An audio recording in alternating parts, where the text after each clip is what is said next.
Guys কথা দাও, হোলিতে দেখা হলে নিজের আসল রং দেখাবে। কি দেখাবে? Good afternoon, welcome back to my channel. আশা করছি সো এখন বাজে প্রায় 3:30 সামথিং। এখন ভিডিওটা স্টার্ট করছি।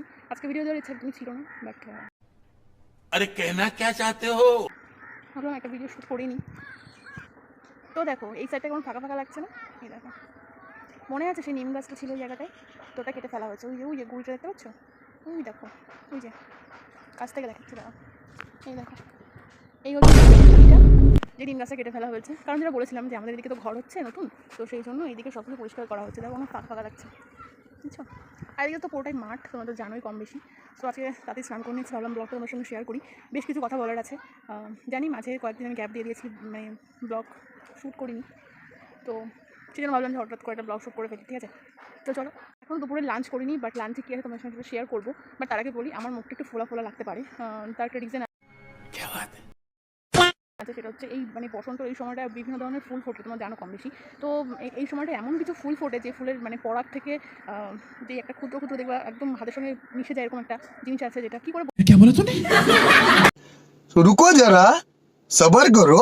বলবো আমি জানি না, বাট ওই ওই ক্ষুদ্র জিনিসগুলো বাতাসের সঙ্গে মিশে যায়, যার জন্য যাদের ওই অ্যালার্জি আছে না, তাদের এই সময়টা খুব কষ্ট হয়। যেরকম আমার হয়, আমার সঙ্গে যারা রিলেট করতে পারবে তারা বুঝতে পারবে জিনিসটা, যে মানে কতটা প্রবলেম হয়। ঠিক আছে, তো গরম পড়ে গেছে মনে হচ্ছে, দেখো ঘেমে যাচ্ছি। তো যাই হোক, তো ওই ফুলের যে পরাগ থেকে যে জিনিসটা আসে, তো ওইটা বাতাসে মিশে গিয়ে, ঠিক আছে, মিশে যায়। তারপর আমরা যখন নিঃশ্বাস নিই তখন ওটা আমাদের মানে বডিতে চলে আসে, তার জন্য অ্যালার্জি সৃষ্টি হয়। এই সময়টা দেখে প্রচণ্ড समझ रहे हो? समझ रहे हो आप? समझ रहे हो? হাঁচি হয়। ঠিক আছে, মানে যাদের এরকম হয় তারাই বুঝতে পারবে জিনিসটা। অনেক সময় দম বন্ধ হয়ে আসে, তারপরে চোখ মুখ ফুলে যায়। ঠিক আছে, তো রাইট নাও আমার সেই প্রবলেমটা, তো সেই জন্যই আর কি।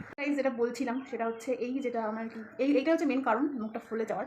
আদার্স কোনো রিজন নেই, ব্যাস এটাই। এটা আস্তে আস্তে ঠিক হয়ে যাবে যখন এইটা মানে বসন্ত একদম শেষের দিকে চলে যাবে। ঠিক আছে, তো যে কোনো সিজনই আসুক না কেন এরকম প্রবলেম হয়, অনেক কষ্ট হয়। তো যাই হোক, এই নিয়ে বেশি বকছি না, চলো দেখাচ্ছি দুপুরের লাঞ্চে কী আছে। তার ভিতরে একটা কথা বলে রাখি, যারা হচ্ছে স্পিস ভিলা দেখছো তাদের জন্য। ভাই আমি তো প্রথমে ভাবছিলাম যে রন হয়তো মানে খুবই একটা মানে গ্রিন ফ্ল্যাগ হবে, ঠিক আছে, খুবই ভালো একটা মানুষ হবে। বাট গাইজ যত আমি এপিসোড দেখছি আমি তো অবাক। আমি কালকের এপিসোডটা দেখেছি, দেখে আমি ভাবছি গাইজ কারোর মুখ দেখে বোঝা যাবে না যে সে কেমন। ঠিক আছে, সো যাই হোক, ভীষণ একটা মানে আমি তো আজকের এপিসোডটা দেখার জন্য আরও বেশি এক্সাইটেড হয়ে আছি। জানি না কী হবে আজকে। ঠিক আছে, তো দেখা যাক কী হয়, এটাই। আর কিছু কিছু মানুষ এরকম আছে জীবনে যারা মানে আর কি মুখ দেখে বোঝা যায় না তাদের ব্যবহারটা লাস্টে এরকম কোন পর্যায়ে গিয়ে পৌঁছাবে। ঠিক আছে, তো যাই হোক, কিছু বলার নেই। তো চলো লাস্টে নিয়ে এসে তারপরে কথা হচ্ছে। A few moments later. তো গাইস ফাইনালি কিন্তু আমি চলে এসেছি দুপুরের লাঞ্চ নিয়ে। তো দুপুরের লাঞ্চে কী কী আছে তোমাদের সঙ্গে একটু শেয়ার করব। এই টাইমটাই মানে একটু অন্যরকম হয়, যে মানে ঠান্ডাও থাকে গরমও থাকে। ঠিক আছে, তো সেই জন্য আমি ভাবছিলাম ভিডিওটা কোথায় শ্যুট করব সেরকম একটা লোকেশনই পাচ্ছি না, মানে সেই জায়গায় আমি বসে ভিডিওটা শ্যুট। তো যাই হোক, আর বেশি বকবক করছি না, চলো তোমাদেরকে দেখাই এখানে কী কী আছে না আছে। আমি ক্যামেরাটা ঠিক করতেই পারছি। ফাইনালি চলে এসেছি লাঞ্চ নিয়ে। ঠিক আছে, আমি জায়গাটা চেঞ্জ করে নিলাম, কারণ ওখান থেকে এখানে বেশি বেটার হবে। আর ওই জানলার খাম্বাটা এখন টেনশন করা জন্য ওখানে একটা লাঞ্চে কী আছে। আমি প্রত্যেকবার যখন ভিডিও বানাই তখন বেশিরভাগ টাইমটাই আমার শুধু আমি খাবারটা দেখাতে পারি, আমি আমার মুখটা তোমাদেরকে দেখাতে পারি না, কারণ আমি নিজে যদি শ্যুট করি। আমি একটা স্ট্যান্ড নিয়েছি, বাট সবসময় তো স্ট্যান্ড ক্যারি করা আমার পক্ষে সম্ভব হবে না। আমি এদিকে ওদিকে যখন তখন যাচ্ছি তখন স্ট্যান্ড মানে আর কি নিতে পারছি না। ঠিক আছে, তো রাইট নাও আমি আমার স্ট্যান্ডটাকে ভিডিও করছি, আর সেই জন্য তো চলো এখনকার খাবারটা খেয়ে কমপ্লিট করে নিই। ঠিক আছে, বেসিক্যালি এখানে আছে হচ্ছে ভাত, ডিম আর দুটো আলু দেখতে পাচ্ছ। সো আন্ডা কারি অনেকেই বলে। তারপরে এখন খাবারটা কমপ্লিট করবো। এই যে যদিও ডিমে আমার অ্যালার্জি আছে, বা তারপরে তবে এটা দেখে মনে হচ্ছে ভীষণ মানে ঝাল আর স্পাইসি হবে। জানি না কেন এতে আমি ঝাল খেতে পারছি না, খুবই প্রবলেম হচ্ছে। তো দেখো বেশি বকবক না করে খাবারটা শেষ করি। আর সত্যি কথা বলতে খাবার খেতে খেতে মানে ভিডিও দেখাটা মাস্ট মোবাইলে, সবাই জানে যে যাদের একটা প্রবলেম হয়, তো ওটাই করবো, বেশি বকবক করবো না। ঠিক আছে, তো ভালো একটা জিনিস দেখলাম, এই দেখো ডিমের কুসুমটা দেখা যাচ্ছে, একদম হলুদ হলুদ হয়ে গেছে। তো যাই হোক, বকবক করছি না, খাবারটা খেয়ে নিই। তুমি যখন দুপুরে লাঞ্চ না করে থাকো ঝটপট গিয়ে লাঞ্চ করে নাও, তার জন্য ওয়েট করে লাভ নেই। কারণ তুমি না খেয়ে থাকলে কারো কোনো যায় আসে না। নিজের খাবারটা নিজেকে খেতে হবে, যত ভয় বসে মানুষ থাকুক না কেন। বলেছিলাম না তরকারিটা ঝাল হবে, সো একটু তো স্পাইসি আছেই। তবে ধনে পাতার একটা আলাদা ফ্লেভার আসছে।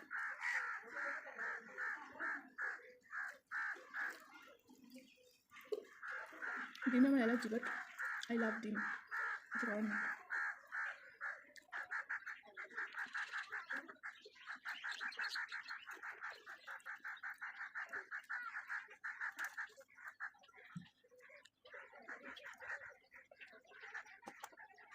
আমি স্নান করে খেয়ে দিয়ে চলে আসলাম, ঠিক আছে। দেখতেই পেলে তোমরা ডিম ভাত খেলাম। সো রাইট না রোদ্রে বসে রয়েছি, এই যে চুল শোকাচ্ছি, দেখতেই পাচ্ছ। তো এই হচ্ছে ব্যাপার গাইস, জীবনে যাই হয়ে যাক না কেন সবসময় থাকতে হবে, কিছু করার নেই। তো দেখো যখন কি মনে হয় জানো তো, যে মানে মানে সোশ্যাল মিডিয়া থেকে পুরো লগ আউট হয়ে যায়, কয়েকদিনের জন্য গায়েব হয়ে যায় পৃথিবী থেকে। বাট কিছু করার নেই গাইস, এরকম হতে পারবে না, হতে পারবো না আর কি। তো সেই জন্য জানি তোমার ভয়েস শুনতে পাচ্ছ কি পাচ্ছ না, তবে আমার কি মনে হচ্ছে আমার চুলগুলো বেশি বড় হয়ে গেছে। কী বলো, কেটে ফেলবো না কীরকমই থাকবে? তোমরা কমেন্ট করে জানো, তোমরা যেটা বলো সেটাই বলবো। যদি মনে করো যে এরকম থাকবে বা এটাকে বাড়তে দেওয়া যাক, তো এরকমই থাকবে। আর যদি মনে করছে না এটাকে কেটে ফেলতে হবে, তো কেটে ফেলবো, ঠিক আছে। আমি আগের দিন একটা পোস্ট দেখছিলাম যে হচ্ছে হোলিতে মানে হোলি খেলতে পারি যদি তোমার মানে নিজের রঙটা দেখাও তাহলে, ঠিক আছে। এরকম একটা পোস্ট দেখবো আমার স্টোরিতে দেওয়া আছে, ফেসবুকের স্টোরিতে। তবে এই পোস্টগুলো যারাই বানাই না কেন তাদেরকে হ্যাটস অফ, কারণ দিমাগ দিয়ে মানে আর কি এগুলো বানাই, ঠিক আছে। তো অনেকগুলো খুব ভালো লাগে, তার জন্য আমি দেখি মাঝে মধ্যে আমার স্টোরিতে আমি অনেক কিছু শেয়ার করি, যেগুলো আমি ফিল করি আমি সেগুলো শেয়ার করি, যেগুলো আমি আনফিল করি সেগুলো শেয়ার করি। কারণ আমার মনে হয় সবারই কম বেশি জানা উচিত, আর কিছুই না। এই সবথেকে বড় কথা হচ্ছে মানুষ চেনাটা তো খুব খুব খুব ক্রিটিক্যাল, ঠিক আছে। তুমি একটা মানুষের সঙ্গে সারা জীবন থাকবে, তুমি তাও তাকে চিনতে পারবে না, আমি বলছি একদম 100% শিওর। তো দেখো জীবনে যেটা ফিল করি, মানে জীবনের সঙ্গে যেটা হয় বা আমার সাথে যেটা হয় সবসময় সেগুলো আমি কাউকে শেয়ার করতে পারি না, কারণ এটা আমার প্রথম থেকেই প্রবলেম, ঠিক আছে। আমি প্রথম থেকেই এরকমই, কারণ আমার সঙ্গে কিছু একটা হলেও আমি সবার সঙ্গে সেটা শেয়ার করতে পারি না। তো যাই হোক, এটা আমার প্রবলেম আছে, যাই হোক কিছু করার নেই। এখন ওটার থেকে আমি অভ্যস্ত হয়ে গেছি, তো আমার এখন আর কোনো সমস্যা হয় না। তো যাই হোক, তবে হ্যাঁ একটা জিনিস কি, যে যারা এরকম ভিডিও বানায়, ঠিক আছে, বা ব্লগ শ্যুট করে, তাদের জন্য একটাই প্রবলেম, তাদেরকে কী আর কি করতে হয় জানো, তাদের ভালো সময় খারাপ সময় সেটাকে কন্ট্রোল করে ভিডিও শ্যুট করতে হয়, ঠিক আছে। তো কিছু করার নেই। আমি জানি আমার ভিডিওগুলো আহামরি খুব একটা প্রফেশনাল হয় না, কারণ সে সমস্ত গ্যাজেট বা কিছু আমার কাছে নেই। জাস্ট আমি আমার ফোন থেকে আমার ভিডিওগুলো শ্যুট করি, আমার মনে হয় তাই আমি করি, তাছাড়া কোনো কারণ নেই। আর আরও একটা ব্যাপার যেটা দেখছিলাম, যে সবাই মোবাইল রিচার্জ নিয়ে অনেক কথা বলছে, বিশেষ করে রাঘব চাড্ডা যিনি আছেন, উনি তো অনেক কিছু বলেছেন, বাট আমিও এ নিয়ে মানে একমত। কারণ দেখো আমাদের একজনের মোবাইল রিচার্জ মোটামুটি 300 টাকা, ঠিক আছে। সো আমি আমাদের মতো নর্মাল মানুষের কথাটাই বলছি। ধরো প্রত্যেক মাসে 300 টাকা রিচার্জ করা সবার পক্ষে সম্ভব না, প্রথম কথা। আর দ্বিতীয় কথা হচ্ছে, আমি কালকে রিচার্জ প্ল্যানগুলো ভালোভাবে দেখেছি, সবগুলো প্ল্যান। সেটা হচ্ছে দেখো, আমি আমার কথা বাদ দিলাম, আমি সবার কথা মোটামুটি বাদ দিচ্ছি। যাদের বাড়িতে ওয়াইফাই আছে, ঠিক আছে, তারা কী করবে? তাদের তো তাহলে ওয়াইফাইও রিচার্জ করতে হবে, আবার টক টাইমের জন্যও তোমার হচ্ছে রিচার্জ করতে হবে। তো মানুষ কত জায়গায় রিচার্জ করবে সেটা বলো একটু। আর একটা টক টাইমের রিচার্জ, বিশেষ করে এই সমস্ত স্মার্টফোনগুলোতে 7 দিনের জন্য 97 টাকা, ঠিক আছে। আমি যদি ভুল না বলে থাকি তাহলে পর তোমরা আমাকে বলবে যে 7 দিনের জন্য 97 টাকা কে স্পেন্ড করবে, আমাকে বলো তো। তা তো আমার ওয়াইফাইতেও রিচার্জ করতে হচ্ছে, আমার মোবাইলেও রিচার্জ করতে হচ্ছে, দুই জায়গায় রিচার্জ করবো। আর যারা এটা পারবে না তাদের কি প্রবলেম হবে বলো তো। আর পার মান্থ কিন্তু 300 টাকা রিচার্জ করা সম্ভব না গাইজ, ঠিক আছে। দেখা যাচ্ছে কারণ মাসে ইনকামই 300 টাকা নয়, ঠিক আছে। সবার কথা বলিনি, যাদের কথা বলেছি মানে আমি আমার মতন মানুষের কথা বলেছি, যাদের ইনকামই একদমই নেই, কিন্তু খরচা প্রচুর জীবনে, ঠিক আছে। তো তাদের কথা একটু সরকারের ভাবা উচিত, ঠিক আছে। আর অন্য আদার্স কিছু হোক বা না হোক, এই মোবাইল রিচার্জ জন্য একটুখানি কমিয়ে দেয়, তাহলে অ্যাটলিস্ট অনেক মানুষের একটুখানি সেভ হবে। আমার এটা মনে হয়, আমি সেই জন্য বললাম। বাকিটা তোমাদের ওপিনিয়ন, তোমরা তোমাদের মানে ওপিনিয়ন আমার কমেন্ট বক্সে জানতে পারো, যে ঠিক না ঠিক দাম কমানো উচিত না, ঠিক আছে। তোমরা আমার কমেন্ট বক্সে একটুখানি জানিও। তো এটাই, আর কিছু না, ঠিক আছে। তো যাই হোক, আমি ভেবেছিলাম আজকের ভিডিওটা হয়তো মানে খুব একটা শর্ট ভিডিও হবে, বাট না, অনেকটাই বড় ভিডিও হয়ে গেছে। তো আর বেশি বকবক করবো না, ঠিক আছে। অনেক কথা বলার থাকে অনেক সময়, বাট সবসময় বলে হয়ে ওঠে না আর কি, ব্যাস সেটাই। আর সত্যি কথা বলতে হোলির কোনো স্পেশাল কোনো প্ল্যান নেই, ঠিক আছে। আর হোলি খেলার খুব একটা দরকার নেই, কারণ আশেপাশে মানুষের যা রং চেঞ্জ হচ্ছে, তো সেই জায়গায় হোলি খেলার ওই মাঠে গিয়ে সংসদে রং খেলার কোনো প্রয়োজন নেই আমার মনে হয়, ঠিক আছে। তো যাই হোক, যার লাইফ সেইভাবে কাটাবে, আর এখানে কোনো ইন্টারফেয়ার করার দরকার নেই, কিন্তু ওটাই।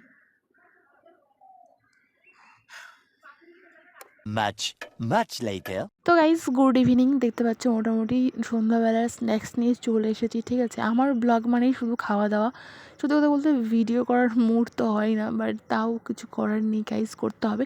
তো যাই হোক, ফুচকাওয়ালা এসেছিলো, তো সেই জন্য ভাবলাম কিছু ফুচকা রেখে দিই। তোমরা গেস করে বলতে পারবে এখানে ক টাকার ফুচকা আছে? আমি দেখতে চাই তোমাদের আইডিয়া ঠিক কতটা, ঠিক আছে। তোমরা গেস করে আমাকে বলো যে এখানে ক টাকার ফুচকা আছে। আর এদিকে দেখতে পাচ্ছ পেঁয়াজ লঙ্কা কোচানো রয়েছে, তার কারণ হচ্ছে আগের দিন আমি যে চাউমিনটা বানিয়েছিলাম সেটার অর্ধেকটা রয়ে গেছিলো, ঠিক আছে। তো সেইটাই মা এখন আবার রান্না করে দিচ্ছে, কারণ আমি যা বানিয়েছিলাম তা আর কেউ খেতে পারবে না, ঠিক আছে। তো যাই হোক, আর এখানে মানে চাউমিনের ওপরে দেওয়ার জন্য একটু মানে বাদাম রাখা হয়েছে, ঠিক আছে। আর এই হচ্ছে ফুচকা এখানে রয়েছে।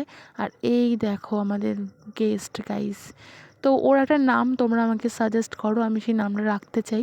মেনলি ওরা 3 জন আছে, তার মধ্যে এই কালো বিড়ালের বাচ্চাটার একটা নাম তোমরা আমাকে কমেন্ট করো, আমি সেই নামটা রাখবো অবশ্যই, ঠিক আছে।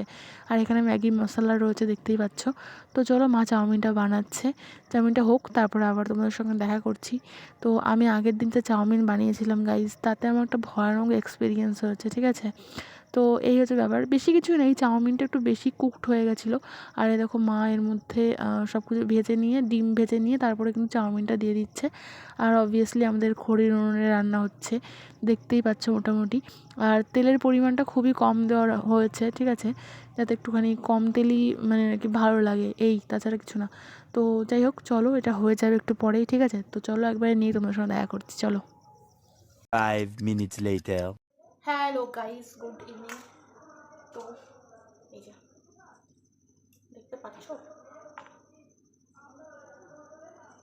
তো আমি আগের দিনটা বানিয়েছিলাম, তার থেকে তো মোটামুটি ভালো আছে, ঠিক আছে। আর একটু তেলটা কম আছে, কিন্তু ঠিক আছে। আমি জানি এই চামচ দিয়ে কেউ চাউমিন খায় না, বাট আমি খাচ্ছি, ঠিক আছে। ওই চামচটা খুঁজে পেলাম না, সেই জন্য ওদের ভালো করে কাজটা করতে। তো কালারটা কি দারুণ এসছে, হেভি লাগছে দেখতে। আমি অলরেডি 2 চামচ খেয়েও নিয়েছি, মোটামুটি ভালো টেস্টি। তো চলো খাবার সামনে রেখে আর বকবক করছি না, ঠিক আছে। আজকে ভিডিওটা এখানেই এন্ড করবো, দেখা হবে নেক্সট অন্য কোনো ব্লগে বা ভিডিওতে। তখন সবাই ভালো থেকো, সাবধানে থেকো, আর এনজয় করে চাউমিনটা খাই, ঠিক আছে। তো গাইস যাই হোক, এই এখন এটা খেয়ে কিন্তু পেট পুজো করবো, ঠিক আছে। এটা কিন্তু রাতের ডিনার নয়, যা সন্ধ্যাবেলা একটুখানি খেতে ইচ্ছা করছে তাই। আর সন্ধ্যাও লাগলে আমার একটু এই ধরনের খাবার দাবার একটু বেশি খেতে ইচ্ছা করে, আমি জানি না কেন, বাট এটাই। আর সবসময় তো পসিবল হয় না বাজারে গিয়ে খাওয়া দাওয়া, তো সেই জন্য তো এটাই, আর কিছু না, ঠিক আছে। মা আগেও বানিয়ে দিত বাড়িতে, এখনও বানিয়ে দেয়। আর সত্যি বলতে দারুণ হয়েছিল চাউমিনটা, আর তেলটা কম দেওয়া হয়েছিল, একটু বেশি ভালো লাগছিলো, ঠিক আছে।